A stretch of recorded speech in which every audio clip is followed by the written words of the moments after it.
ఎన్టీఆర్ జిల్లా మైలవరం పట్టణంలోని తెలుగుదేశం పార్టీ కార్యాలయంలో మహాత్మా జ్యోతిరావు పూలే జయంతి కార్యక్రమాన్ని గురువారం ఘనంగా నిర్వహించారు. ఈ సందర్భంగా పార్టీ నాయకులు మాట్లాడుతూ మహాత్మా జ్యోతిరావు పూలే ఏప్రిల్ 11, 1827న భారతదేశంలోని మహారాష్ట్రలో జన్మించారు. ఆయన సామాజిక సంస్కర్త, ఆలోచన పరుడు, కార్యకర్త, కుల ఆధారిత వివక్షను నిర్మూలించడానికి, విద్య మరియు సామాజిక సమానత్వాన్ని ప్రోత్సహించడానికి తన జీవితాన్ని అంకితం చేశారన్నారు. 1848లో ఆయన సతీమణి సావిత్రిబాయి పూలేతో కలిసి మహిళా విద్యపై విస్తృతంగా ఉన్న వ్యతిరేకతను ధిక్కరిస్తూ భారతదేశంలో మొదటి మహిళా పాఠశాలను స్థాపించారు. అణగారిన వర్గాల సాధికారతను పునాదిని వేసిందన్నారు. ఈ కార్యక్రమంలో మైలవరం మండల బీజేపీ, జనసేన, తెలుగుదేశం పార్టీ మహాకూటమి నాయకులు, కార్యకర్తలు పాల్గొన్నారు.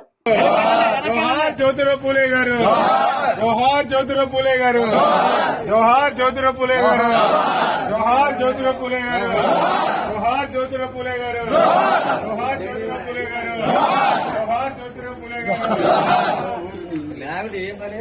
జోహార్ జ్యోతిరావు పూలే గారు, జోహార్ జ్యోతిరావు పూలే గారు, జోహార్ జ్యోతిరావు పూలే గారు. మొత్తం కవర్ చేయి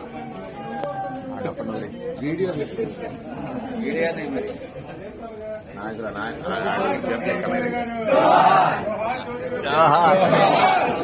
మీసాలు జ్యోతిరావు పూలే గారు, జోహార్ జ్యోతిరావు పూలే గారు, జోహార్ జ్యోతిరావు పూలే గారు, జోహార్ జ్యోతిరావు పూలే గారు, జోహార్ జ్యోతిరావు పూలే గారు, జోహార్ జ్యోతిరావు పూలే గారు, జోహార్ జ్యోతిరావు పూలే గారు, జోహార్ జ్యోతిరావు పూలే గారు, జోహార్ జ్యోతిరావు పూలే గారు, జోహార్ జ్యోతిరావు పూలే గారు.